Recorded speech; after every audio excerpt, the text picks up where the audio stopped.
Good morning, everyone. Welcome to the Muscatine County Board of Supervisors meeting for Monday, May 13th, 2019. I'm going to call the meeting to order. The first item of business is to review our agenda. Move to approve as presented. Second. Scott has moved, Santos has seconded, Jeff has moved, rather. Seconded. All those in favor, please say aye. Aye. It is approved. Item number 3 is to receive comments from the public. Any members of the public wishing to address the board on a topic that is not on our agenda? Seeing none, we'll move on to item number 4, items with Mike Nolan from Horizon Architecture. Morning, Mike. Morning. 3 items for you this morning. So we're going to talk about additional services for plaster repair in the courthouse. Second, we'll talk about, and I'm not sure which order I'm in here, will be the maintenance facility and search and rescue engineering services.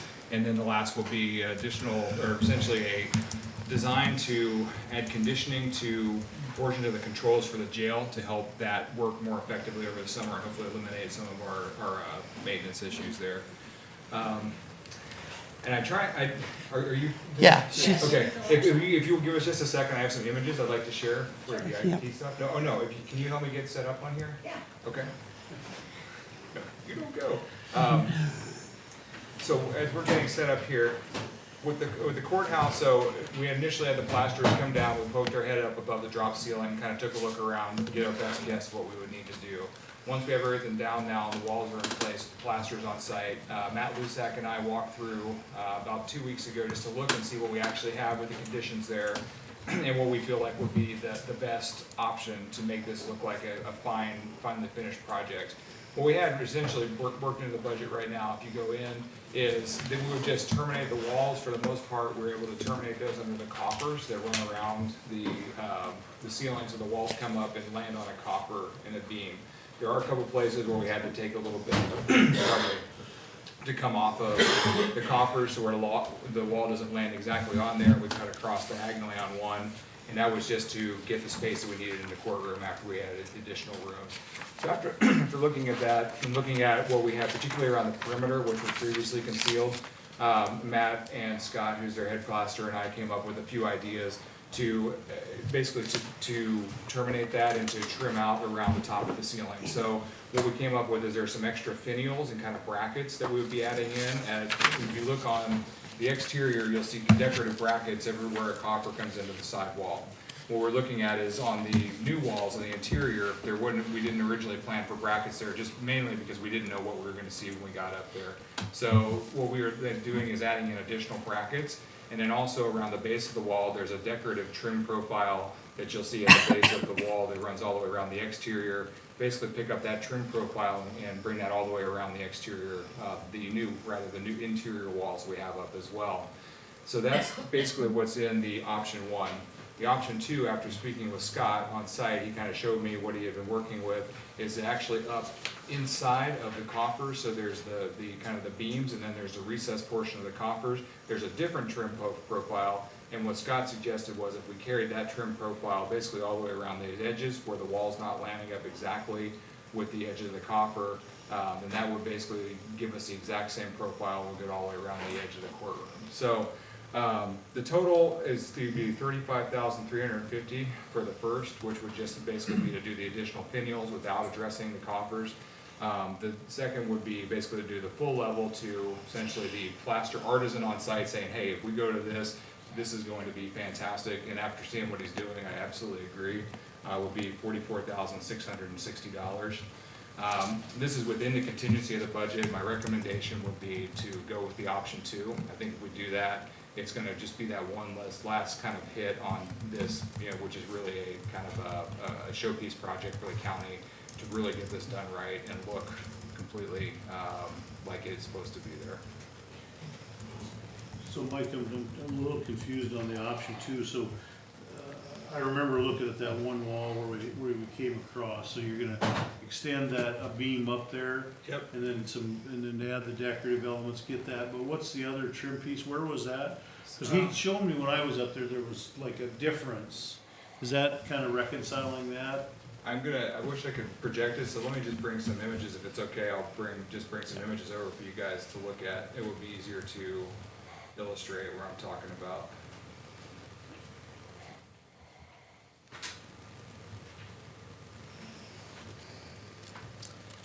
So, in essence, you can see, looking at the courtroom ceiling right now, these are the new walls, and you can see where they run into the existing beams with the residents kind of work around that. So that's where with the first portion, we'll be talking about bringing additional trim down below. So that's what we have in existing condition right now, with the new walls coming in. So this is the area where you can see there's just one portion here where we had to have for entry. So this is the existing door that's on basically toward the judge's chamber.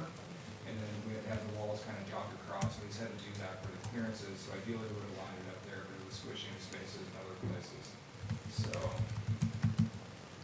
that's the condition we're talking about there. So what we were looking at is, you can see this profile, which is basically a crown and then the A&R profile. It's up inside of each one of these coffers, is that's the additional, would come around here, and then also take that all the way around the exterior. So that's what he was suggesting. Again, I think that's a fantastic idea. The other thing you'll see, and I'll show you an image here, where each one of these beams comes into a sidewall, is there's a decorative bracket.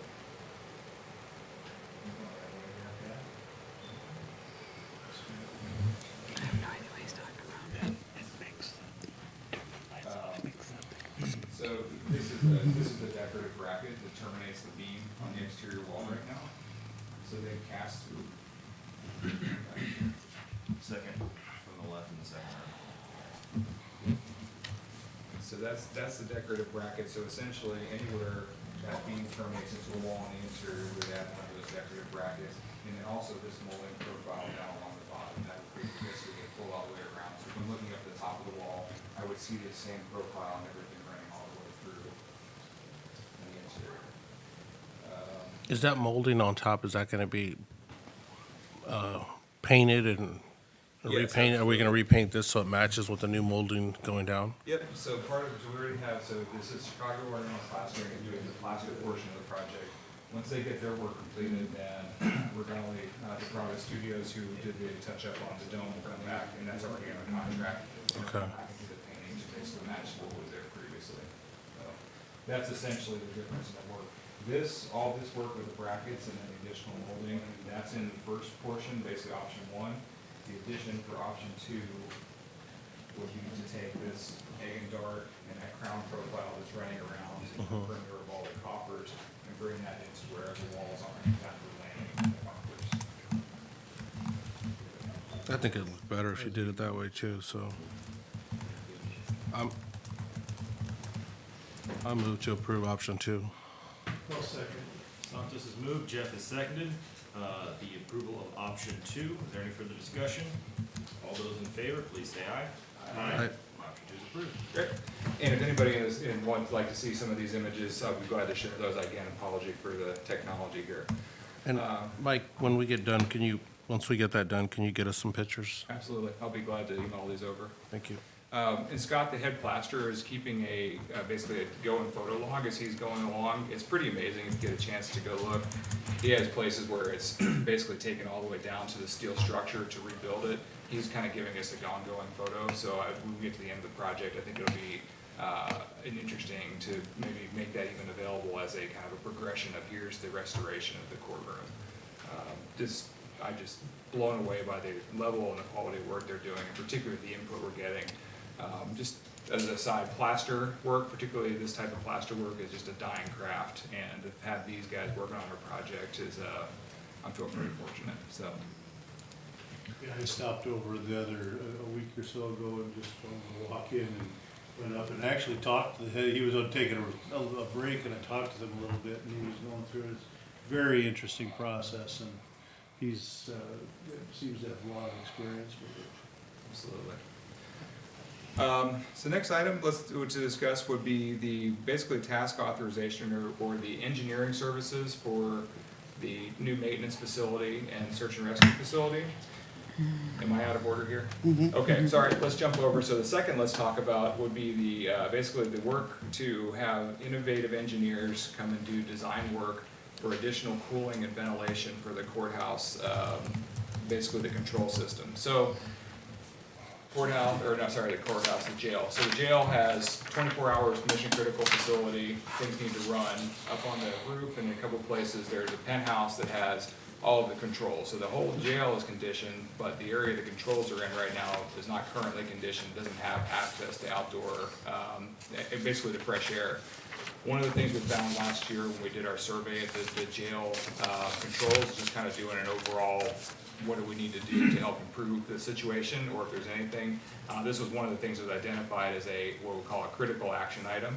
So the suggestion would be to have innovative engineers come back and do the design to add, I think what they're adding is fresh air intakes and ventilation to keep the temperature in that room at a regular, or basically more of a controlled level. The problem is during the summertime when we're getting heat from the roof, getting basically recirculated air in there, it gets hot and stifling, and the electronics don't work very well, which is leading to some downtime or some issues with the HVAC system in the jail. So what we'd have to do is innovative engineers would come in, design the system.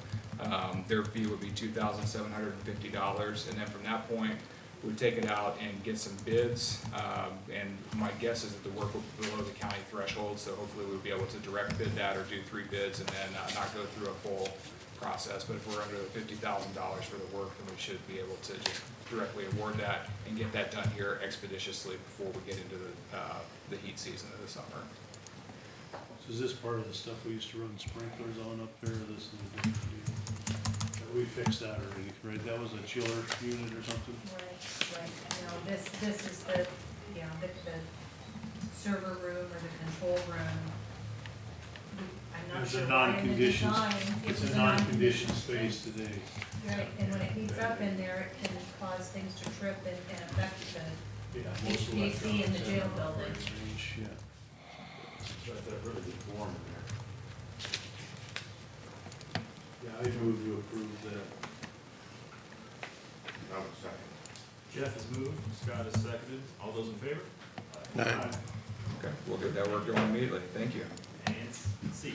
All right, so C, now we are to the, basically to add engineering services. As we discussed when we initially got the projects kicked off, the first phase was more or less to sit down, get the site plan, get the big pieces worked out, get a rough idea, size and shape and approach for the building.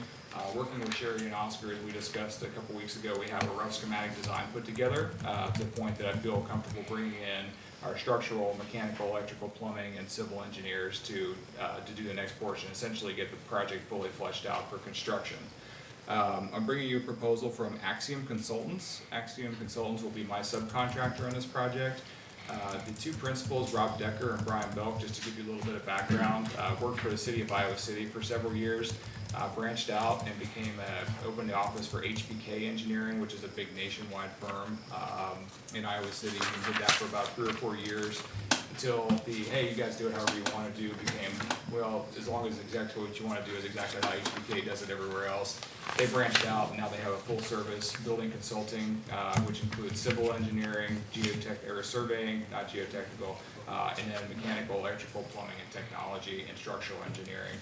I reached out to them, and they put together a proposal to do essentially all services for the building, civil engineering all the way through the mechanical, electrical, plumbing, and technology, which is what you have here. Pretty excited to work. It feels like a good fit.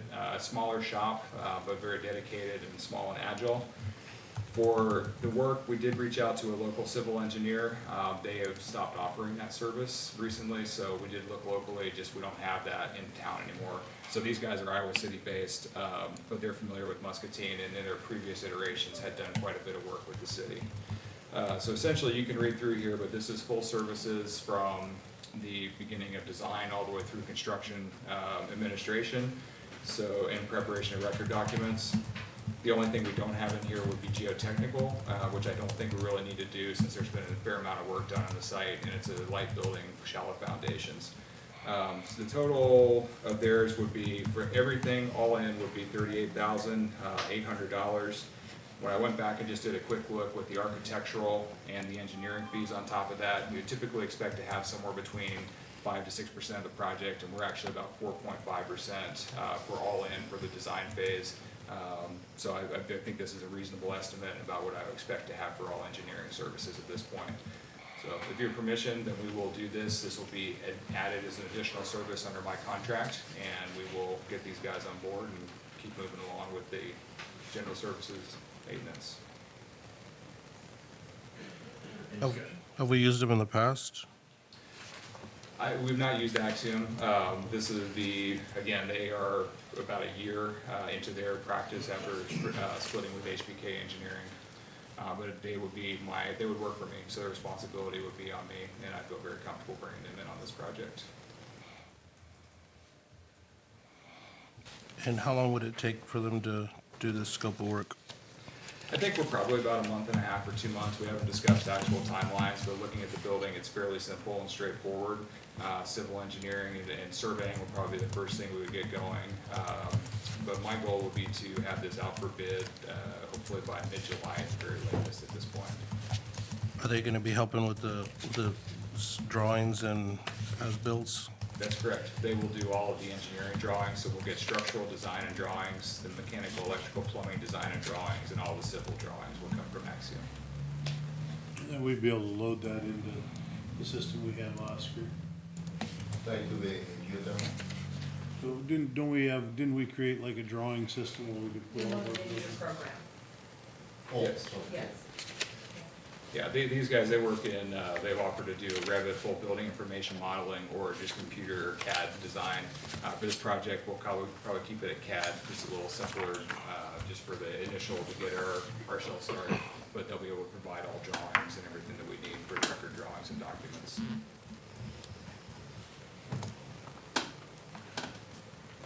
You go back, Mike, you said the total was $38,800. that was, what did we, where would that come in on the percentage of what we estimated? So between the architectural, which was at 12, and I backed out, what I did is I backed out the construction administration and closeout from theirs, which was $8,500. So I'll do my quick math here. We're about $30,000, so a total of 42 on an $850,000 project, and we're somewhere around 4.5% total for design fees.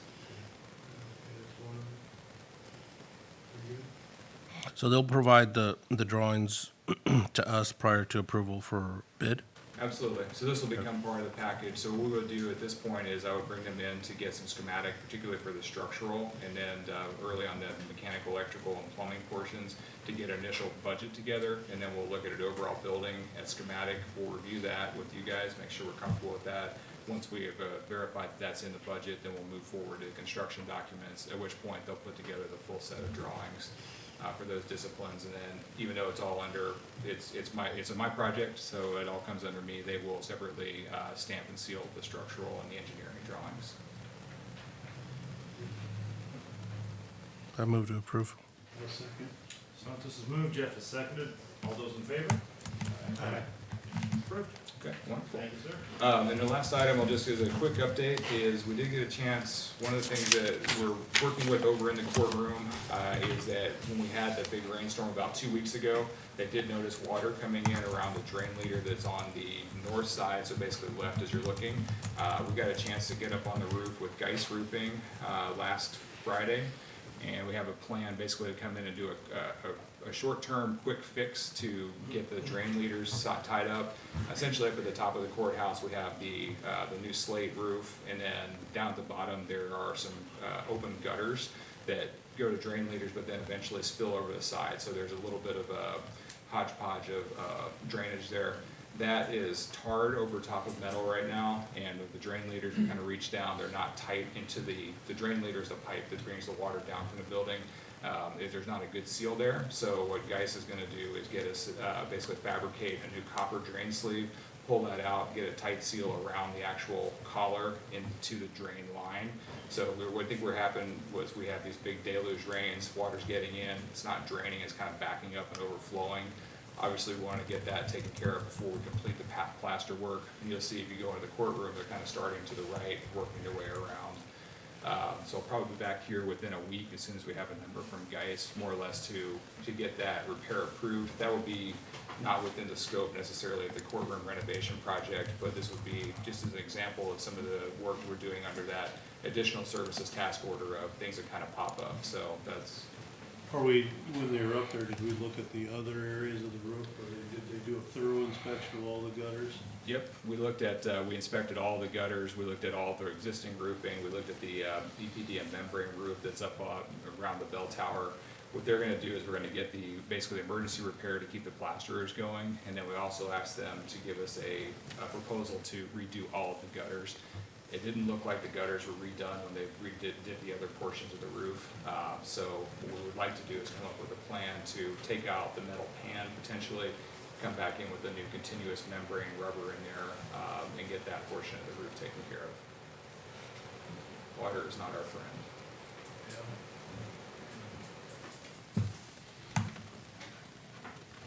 Okay. So probably in a week or so we'll hear it. Yeah, we asked them, they understand the time frame. We would like to get those repairs done within about 2 weeks. So as soon as I have that available, I'll discuss with Sherry and Oscar the best way to get that accomplished. But we want to get them in there as quickly as we can to get that repair done so the plaster can proceed without the risk of having water come down on it. Very good. Okay. Sir? Thank you, everybody. Appreciate your time. Next up is item number 5, to approve the minutes of the May 6th meeting. Move to approve. Jeff has moved, Scott has seconded, all those in favor? Aye. It is approved. Item number 6 is correspondence. Santos? I had one correspondence from Jasper Avenue on erosion, and I'm forwarding that to the county engineer. And then we had another one from concerns around hauling rock multiple times. I think we were all copied it on that one. We shared that with the county engineer as well. All I have. Jeff? Yeah, just the same couple of, I think we had comments on the roads. I'm sure with the weather turning around, the roads condition may or may not start improving, depends. I was out on some this week, still some soft spots out there, so just gotta wait for them to dry up a little bit before we can fix it. I had the same correspondence, but I think we were copied on all of it. Keith, hopefully your job will be getting a little bit easier now if the weather stays nice. Oh. Scott? I had the same thing, And nothing else to add. I had the same, and I was up near one of the spots that we had lanes on, and I saw trucks hauling, and I saw a blade working on that road, so I think that's really taken care of. Great. Did you guys all get the email from that ask you? I'd seen the correspondence. Yeah, we saw it from Yeah. Nancy. Okay. That's all I had. Great. Committees then? Committee meeting Wednesday, the 8th, at the Road and Development. And on the 20th, they wanted to extend a welcome to all the board members to attend at 1 o'clock at Candy Kitchen. Kim Reynolds will be there, Lieutenant Governor, Dave Rosack, and possibly the Rural Food Safety Development Initiative. Power Iowa, I believe, is called or something. Maybe do some kind of a sign. Everybody's available on that day, they'd love to have us. Scott? I had nothing. I had the 7th Judicial District Corrections meeting. Nothing terribly exciting happened there. I had, I had nothing. I did have one thing to add. The races that they had on May 4th, Lori sent out a report on the money that they made from that. The 50/50 tickets did $662. The popcorn sales was $2,465. Food stand did $6,542. Beer sales was $9,670. Camping was $300, and food in the pits was $150. For a total of $19,780 for that race. And they sold roughly 1,500 tickets and had 100 cars put up the race. And they have a race coming up May 18th, this coming Saturday. And thanks to Nancy, she's been printing out all the posters for races. That's, and I've been posting them around town. Thank you, Nancy. Number 8 is information from county employees. Anybody? Bueller? All right, we'll move on to number 9, items with the administration office. Item A is discussion and possible direction regarding a possible appeal of the realignment of local workforce development board areas. We received notice of the state's intent to go ahead and realign some of the workforce development areas. And Jeff, I know that you've been vocal about this in the past, and I'm guessing you will be today as well. Well, it's, you know, this is another reaction to federal legislation. This is probably the third realignment of this board in the last 2 years, pretty much has made it ineffective for the last 2 years. You're taking a board which has always struggled with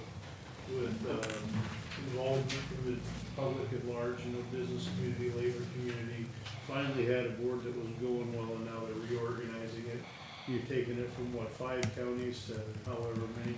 So, you know, you're gonna get people from the southern counties, Iowa, to drive up, and it's just not gonna happen. Jacksonville, Leah.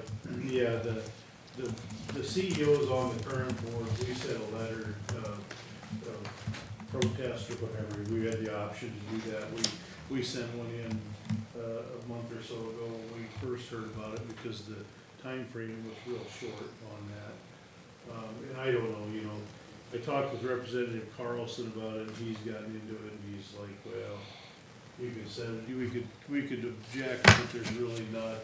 This is an attempt to keep federal dollars, and it's being pushed down. I think it's, to me, it's the disappointing part is, if you read the rules, we, the county boards of supervisors, are responsible for these funds and the allocation and proper use of the funds. And yet, we're being dictated by workforce development, how we're gonna organize. We're being dictated by workforce development, how it's gonna go. As far as that's concerned, when they asked me to sign that paper for Muscatine County again, I won't sign it. I have nothing to do with the organization. If they wanna sign it, they can. The way I feel, we haven't asked our input on anything.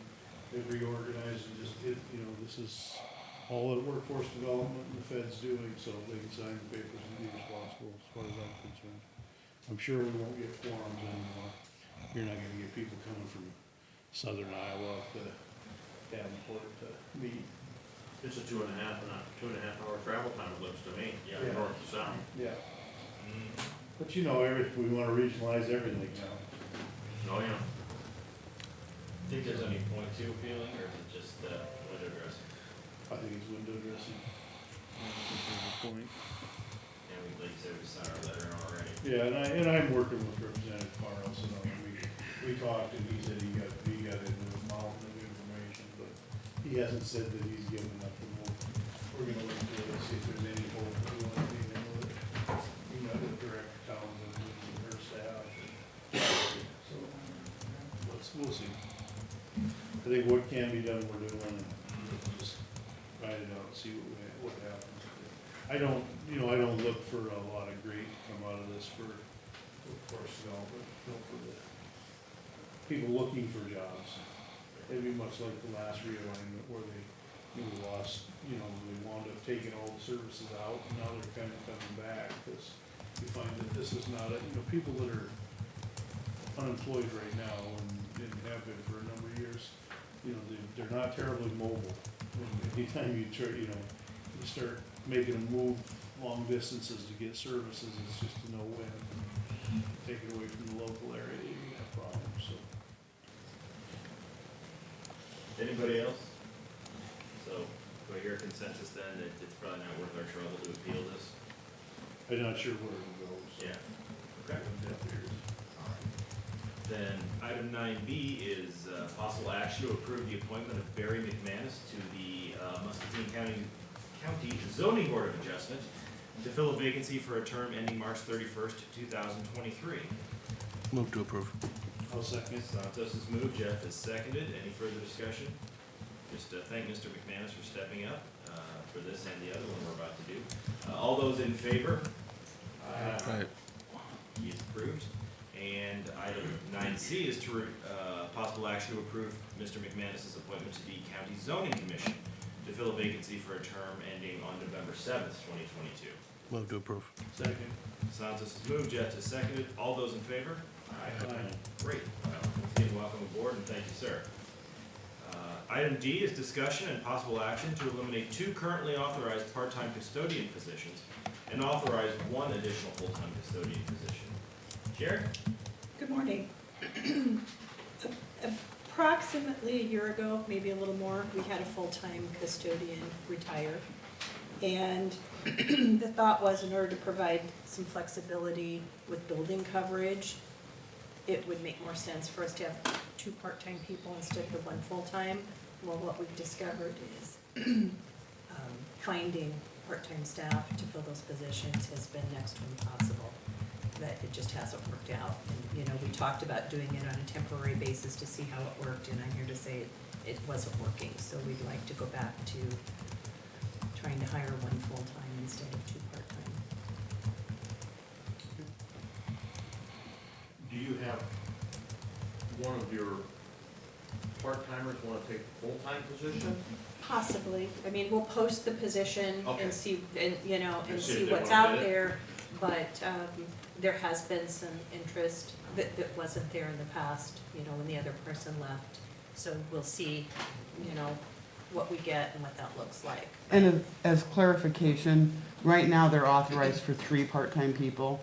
So with this change, they still will have 1 part-time position. So if that person that's in that part-time position decides they're not interested in applying for full-time, they're not losing their job. Right, right. Kind of where our- Yeah. Oh, okay. And I did a rough sketch out of the costs, and it's essentially a break even. 2 part-timers working at the max that they would be allowed to is about the same cost as 1 full-timer with benefits. I'd move to approve. Scott has moved, Jeff has seconded. All those in favor? Aye. Approved. Thank you. Jerry. Item 9E is to review the health and dental fund balance as of April 30th. And that spreadsheet is in your packet to show that we're essentially holding steady. Over the course of this year, the fund balance is raised slightly, but I just got the bill for the next month, and it's gonna go down some. Wellmark, our Wellmark rep is scheduled to come next Monday and review renewal information with you guys, and I believe she's bringing someone with her to talk specifically about some wellness ideas to kind of get a wellness program up and going. It's something we've talked about for years, so she's supposed to be coming with some real specific information for us.